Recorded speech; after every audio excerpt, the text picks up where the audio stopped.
Vou passar alguns insights para vocês que provavelmente estão sendo esquecidos por muitos profissionais da saúde. Tudo bem, eu estava montando aqui uma aula que eu vou dar para um grupo seleto de alunos e eu usei um artigo que fala sobre inflamação crônica sistêmica. E é impressionante como quem segue a evidência, não interessa se é médico, não interessa se é fisioterapeuta, não interessa se é farmacêutico, não interessa se é neurologista, se é educador físico, quem segue a evidência está falando a mesma coisa sobre o organismo humano. Vamos supor que você tem um paciente que tem dor ciática, né? Que é aquela dor lombar que irradia até a perna. Esse paciente com dor ciática, ele fatalmente vai ter uma suspeita, e a suspeita principal é a suspeita da famigerada hérnia de disco. E se a dor está descendo na perna, muitos ortopedistas vão dizer que a hérnia de disco está extrusa. Alguns vão dizer, nossa, preciso de uma ressonância porque sua hérnia está sequestrada. Tome aqui a medicação, tome aqui uma injeção, vá ali para o posto de enfermagem, vão aplicar a injeção em você para a dor passar.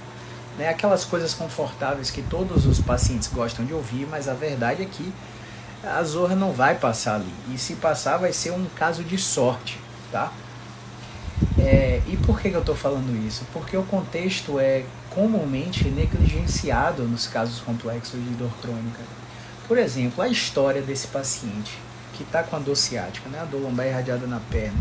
A história dele mostra que é o primeiro episódio da vida? Provavelmente não. Provavelmente esse paciente já tem dor há muito tempo, vem usando medicação adoidado, com autoprescrição, e essa autoprescrição medicamentosa é ineficaz, ele tem algum alívio da dor, mas não resolve o problema.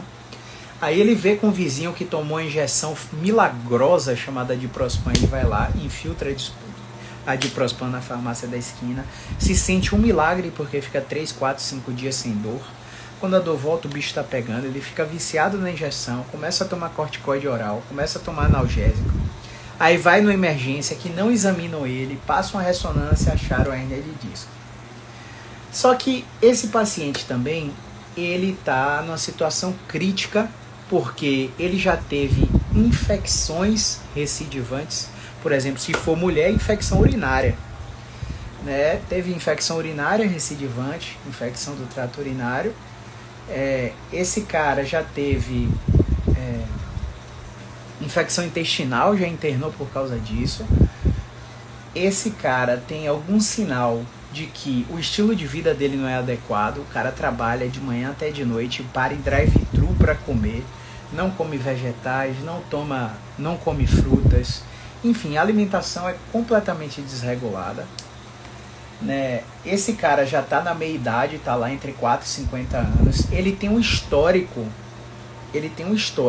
de estresse psicológico grande. Ele é estressado no trabalho, ele é estressado com a esposa, é estressada com o marido, só fica brigando com os filhos na frente do marido ou brigando com os filhos na frente da esposa.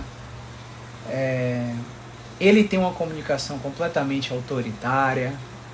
Né? Então existem múltiplos mecanismos. Esse cara tem uma doença cardiovascular, ele tem uma síndrome metabólica, ele é inativo fisicamente, esse cara é obeso, esse cara tem desbiose intestinal, a dieta é lascada, como eu falei.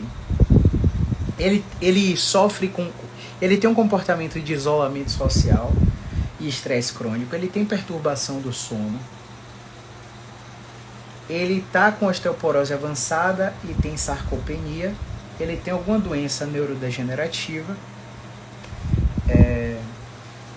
ou ele tem alguma doença autoimune também. Tudo paralelo ao episódio, só que nada disso gera sintomas suficientes para ele procurar ajuda. Mas ele teve uma crise lombar. Irradiou para a perna. Na emergência ninguém perguntou isso. Ele foi para o ortopedista, não são todos, claro, a maioria não está nem aí para isso. A A maioria olha pro cara, ó, tá com dor ciática, hernia de disco, faz uma ressonância, toma infiltração, volta aqui, faz essa medicação 3 meses, se você não melhorar, vamos fazer a cirurgia, porque seu caso é cirúrgico. Alguns nem falam da fisioterapia. E aí, paralelo a todo esse contexto que eu acabei de te dar sobre esse caso desse paciente, o cara, com as informações completamente nocebentas, começou a falar para o paciente essas coisas, e o paciente aumentou o nível de ansiedade, de estresse psicológico, ficou com humor deprimido, e aí ele tem hiperreatividade no ambiente dele. E ele entra no ciclo vertiginoso de piorar todas essas outras alterações. Como eu falei, um cara de meia idade, entre 40 e 50 anos. Então parece que o profissional da saúde, ele está esquecendo que a vida do paciente é muito maior que a dor. Ele está esquecendo de questionar o paciente reflexivamente para o paciente entender, por exemplo, porra, tá, não é seu primeiro episódio, você já teve umas 3 crises esse ano, vira e mexe, todo ano você tem 1 ou 2 crises, e na primeira vez, foi há 20 anos atrás, tá, você lembra na sua vida, o que é que mudou na sua vida há 20 anos atrás?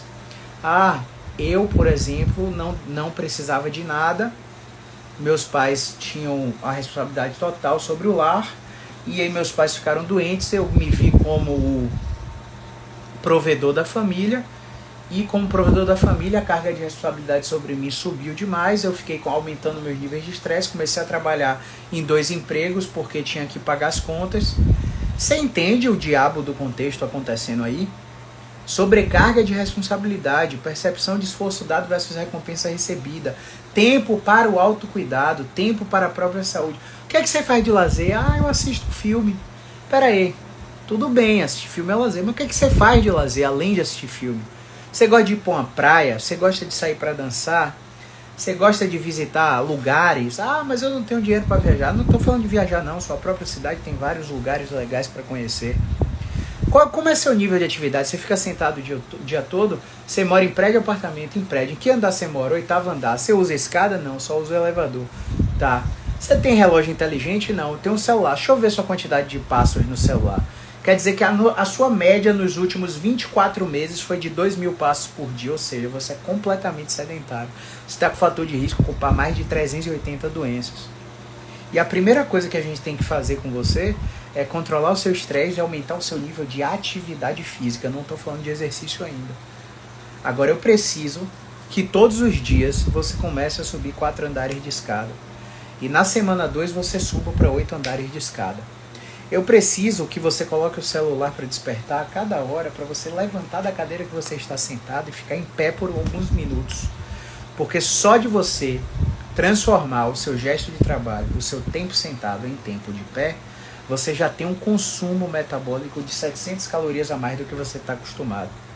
700 calorias a mais do que você está acostumado, pode ser que você chegue mais cansado em casa, e isso melhora a sua higiene do sono e sua capacidade de ir para o sono não REM, ir para o sono profundo, que é o que vai regular o seu sistema nervoso. Só porque você está com gasto metabólico a mais de 700 calorias pelo simples ato de não estar sentado. Então a primeira coisa que a gente tem que fazer com você é isso. Você bebe, você fuma, eu bebo e fumo. Porra, você quer se matar? Tudo bem, todo mundo sabe que fumar faz mal, que beber faz mal, mas ninguém para de fumar nem para de beber por causa disso. Eu tenho o pai de um colega que teve 2 infartos, fez 2 cirurgias vasculares, cardiovasculares, e ainda fuma. E ainda toma café da manhã com Coca-Cola. Né? A gente sabe que a mudança de comportamento é muito difícil de ser alcançada. É por isso que a gente precisa falar com o paciente a respeito de uma coisa chamada entrevista motivacional. Mas do que se trata a entrevista motivacional? Se trata de saber onde o paciente está no seu processo de reabilitação. Como assim? Existem fases e etapas da mudança de comportamento, e essa mudança de comportamento visa entrar numa fase de pré-contemplação, ele sabe que precisa mudar alguma coisa, mas não sabe o que é. Entrar numa fase de contemplação, onde ele sabe que precisa mudar alguma coisa, sabe o que é, mas por algum motivo ele procrastina. Ele está na fase de preparação, ele já parou de procrastinar, ele já deu o primeiro passo, ele se matriculou na academia, ele começou a modificar estilo de vida, Ele está na fase de ação. Não, ele já está fazendo algo. Você precisa ajustar volume, ajustar a prescrição de exercício que ele está fazendo. Todas as mudanças de estilo de vida que você orientou. E se ele está na fase de manutenção, é um cara que já vem bem há 3, 6 meses e você só precisa manter o que ele ganhou. Então a entrevista motivacional resgata lá no estilo de vida dele, do primeiro episódio até o último episódio, quando ele está à sua frente, o que mudou na vida dele e como é que ele está encarando isso. E aí, quando a gente faz isso em consultório, tem paciente que chora na nossa frente. Mas por que o paciente chora? Porque acontece com o paciente uma coisa chamada liberação somatoemocional. Como assim liberação somatoemocional? O paciente carrega angústias, frustrações, mágoas, raivas, ressentimentos. O paciente muitas vezes está no ambiente familiar, no ambiente de relacionamento, no ambiente conjugal, no ambiente de trabalho, onde ele não se sente seguro para falar sobre o que lhe aflige. E esses ressentimentos vão ficando acumulados no paciente. O paciente sabe por que ele está sofrendo, mas ele não externa o que. E a primeira coisa que a gente tem que fazer é ter um ambiente seguro para que o paciente fale sobre os seus problemas, porque é ele falando não para você, terapeuta, é ele falando para si mesmo. Ele começa a entrar no processo de contemplação, de reconhecimento do problema. E aí o paciente chora na nossa frente, fala e a gente pergunta, e aí, como é que está a dor agora? Porra, estou melhor.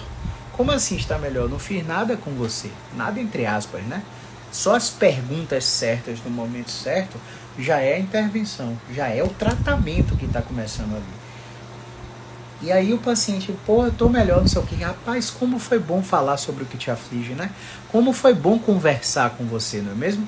Conversar comigo. Mas será que eu sou o profissional correto para você conversar? Porque assim, eu entendi que você tem um problema, eu tenho sugestões terapêuticas para você melhorar o seu problema, dor crônica, melhorar você da sua crise. Muitas vezes já teve paciente que tirou a dor na perna só nessa conversa, tá? Só nessa conversa o paciente já melhorou muito da dor na perna. E aí você começa a fazer isso e questionar reflexivamente o paciente. Pô, será que eu sou a pessoa mais adequada para você conversar? Porque assim, eu mudei, dei suas sugestões, você já entende o que precisa fazer, a gente vai se ver daqui a 72 horas, eu quero que você me diga de todas essas estratégias que eu te dei, tá aqui anotado no seu papel, você vai receber no celular, vai ver os vídeos gravados no seu celular. Eu quero que você me diga exatamente o que é que você fez para a gente começar a ajustar a dose. Mas você entende que essa parte da conversa foi super importante para você entender que você tem uma doença cardiovascular também, que isso não tem praticamente relação com que isso não é só relacionado a essa dor lombar que está irradiada para sua perna. E entender que você tem uma síndrome metabólica, uma diabetes tipo 2, você já teve infecção de intestino, você está inativo fisicamente há quantos anos? 16 anos inativo? Porra, você está obeso, está com sobrepeso, provavelmente você está com desbiose intestinal, sua alimentação está completamente irregular, você não está dormindo bem, você está com isolamento social, você não sai mais com seus amigos, você está com estresse crônico, você teve câncer de próstata, retirou a próstata. E como é que está a sua atividade sexual? Porra, puta que pariu. Aí que o paciente desaba em lágrimas mesmo. Pô, não faço sexo com minha mulher há muito tempo, doutor. Não faço. E por quê? Porque você teve alguma lesão nervosa no nervo que comanda a ereção quando fez a cirurgia de próstata? Não. São por outros motivos. E o cara desabando em lágrimas. Então, você vê que é franco que o cara tem um problema no relacionamento dele. O cara tem um problema no relacionamento, mas você tá lá naquela visão anatômica, ó. Pato anatômica, a lombar tá doendo, tá com a síndrome facetária, a lombar roda para cá, inclina para lá, o músculo quadrado lombar tá tenso, vamos corrigir a biomecânica, e você tá esquecendo que ali, além do aparelho músculo esquelético, existem vários outros sistemas orgânicos interagindo entre si. Você tá esquecendo tudo isso. E aí você pega uma radiografia desse cara, você vê que o cara tá com osteoporose e tá com meia idade, uma osteoporose avançada, que não era para estar assim. Você tá aqui, você pega no músculo do paciente, o cara tá sem tônus muscular nenhum, tá sarcopênico, né? O cara já entrou em depressão, não relata, mas já entrou em depressão. Enfim, quando você analisa tudo isso, você faz uma coisa que é sensacional para a venda. Como assim, Caio? Como assim sensacional para a venda? A percepção do paciente é de que, nossa, eu nunca fui tão bem avaliado em minha vida. Então, o seu serviço de fisioterapia, o pagamento da sua consulta, não é mais um serviço que você está prestando. Agora, você simplesmente modificou aquele serviço e o transformou em uma experiência. E a percepção de experiências é muito valiosa para o paciente. O paciente sai do seu consultório falando assim, ó, nossa, eu acho que esse cara cobrou muito menos do que deveria. Eu acho que a consulta dele deveria valer 3, 4 vezes mais. Realmente, agora eu sei o que é que está acontecendo comigo. E, cara, essa dor que está aqui na minha perna é só uma consequência disso. Qual a primeira coisa que eu vou fazer? Qual a primeira etapa que eu vou fazer para resolver os meus problemas? Então, um cara que chega em casa, já conversa com a esposa, já é diferente. A comunicação já é mais adequada. É um cara que acorda no outro dia mais cedo, 1 hora antes do normal, porque ele vai descer pro térreo do prédio dele, vai subir os 4 até mais andares de escada, porque a gente sugeriu. Ele vai se sentir ofegante e vai falar assim, nossa, caramba, como eu tô cansado, né? Isso aqui é quase nada, eu tô só no 3º andar. Realmente isso aqui precisa melhorar. E aí o cara vai lá, toma o banho dele, vai pro trabalho, encontra com aquele colega de trabalho que ele acha que tá perseguindo ele e fala assim, ó, não, tá tudo bem, ele tá falando ali, não é sobre mim não, é sobre as frustrações dele, tá tudo bem, porque nós não somos o que acontece conosco, mas sim as reações que temos perante as circunstâncias. Uma vez que o cara entende isso, o ambiente de trabalho dele já muda, ele já entende que aquele ambiente para ele ali é um passatempo. Porque agora ele sabe que ele está ali porque ele precisa pagar as contas. Mas ele já constrói um plano para em 1, 2, 3, 4, 5 anos ir realmente para o que faz o coração dele cantar. Porque trabalhar insatisfeito é fator de risco para dor crônica. Trabalhar com a relação de que você se doa demais e não tem recompensa suficiente pela sua doação, eu não estou falando só de financeiro, não. Eu estou falando de reconhecimento também. Beleza? É fator de risco para dor também. Então, é um cara que o primeiro dia pós-consulta, ele já aderiu a várias coisas. Só que aí você, despreparado, faz assim, ó, volta a sua semana que vem. E aí o cara perde feedback, você tem que ver o cara 72 horas depois.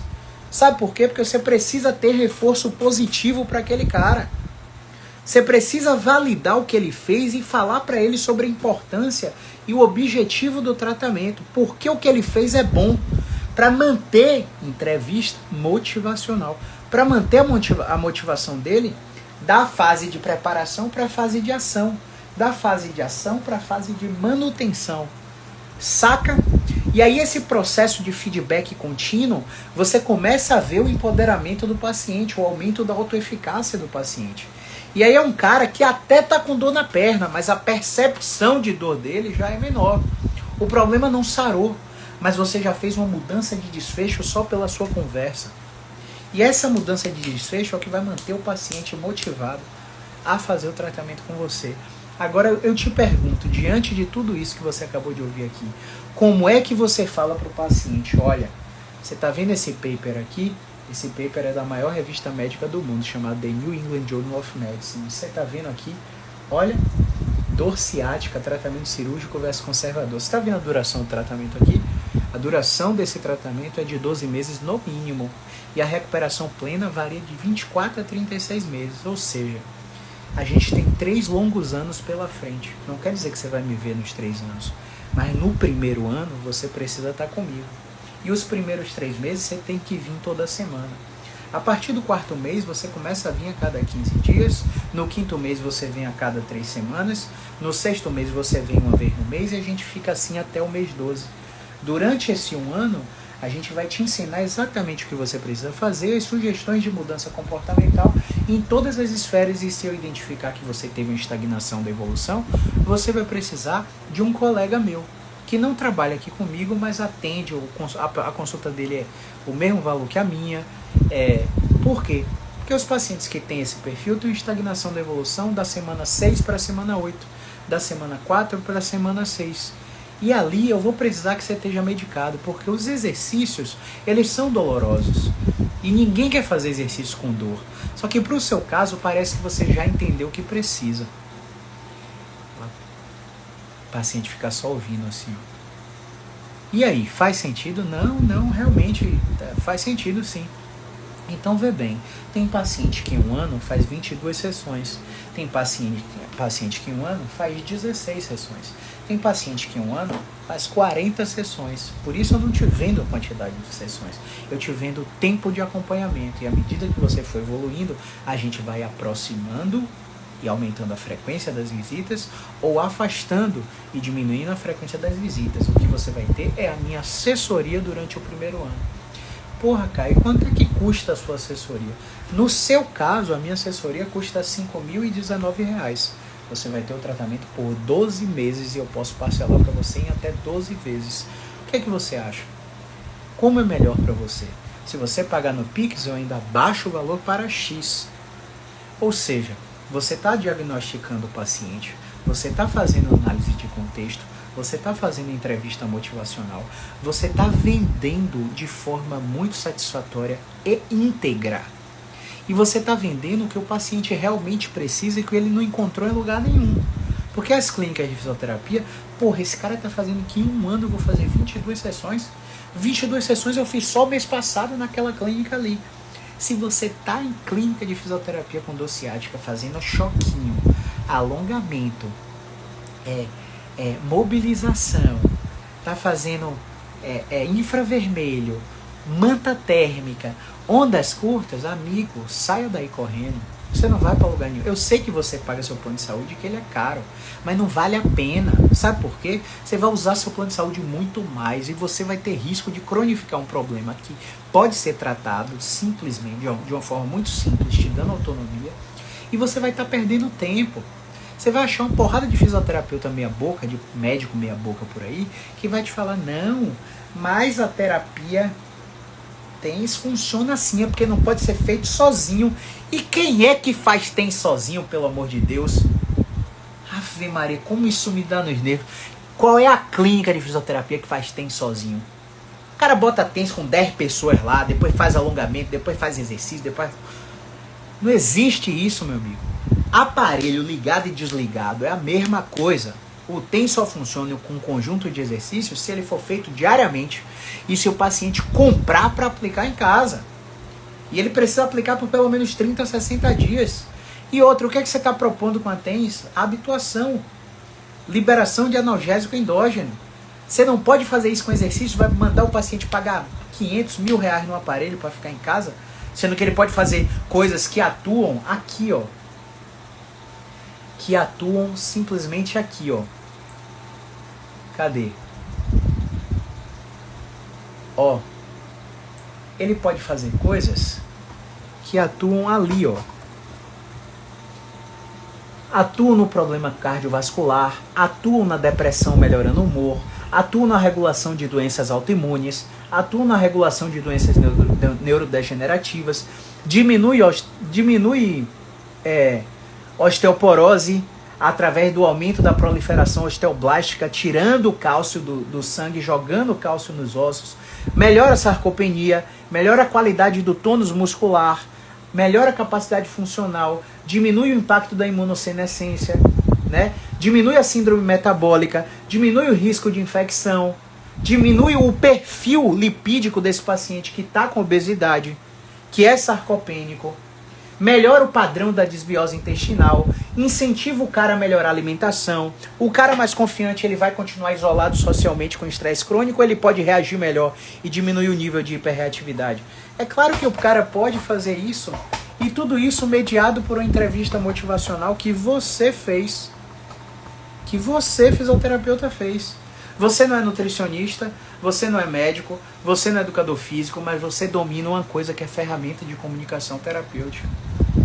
E através das perguntas certas, você incentiva os pacientes a fazer o que precisa ser feito. Um grande professor meu de programação neurolinguística falava assim, olha, o conhecimento está aí para todos. Inclusive o conhecimento hoje é gratuito. Se você pesquisar direitinho, você consegue tudo de graça.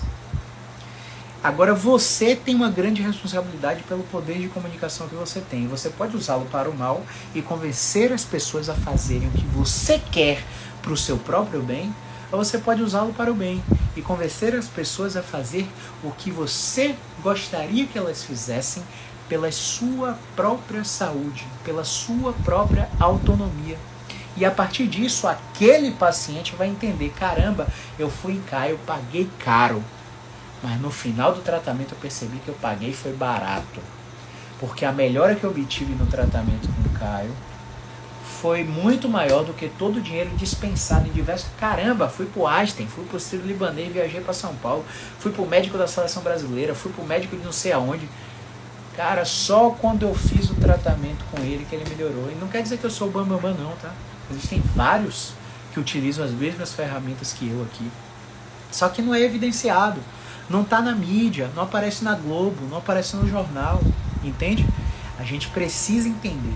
E eu estou falando isso aqui sobre dor ciática, mas se aplica a qualquer tipo de dor crônica. Se você tem síndrome dolorosa miofascial, se você tem fibromialgia, se você tem enxaqueca, se você tem artrose avançada no quadril, na coluna, se você tem... O que mais, meu Deus? Tem síndrome do impacto, bursite, tendinite, condromalácia patelar, fascite plantar, esporão. Não importa seu diagnóstico, meu amigo. A dor é uma projeção do cérebro no lugar que dói. Ou seja, seu joelho dói, mas é alguma coisa no seu cérebro que está projetando a dor no joelho, inclusive a sua percepção de que seu joelho é frágil. Porque você ainda não entendeu como os sistemas de dor funcionam. Então você que é profissional, cara, se atualiza. Se atualiza, pelo amor de Deus. Beleza? Grande abraço. Movimento é vida.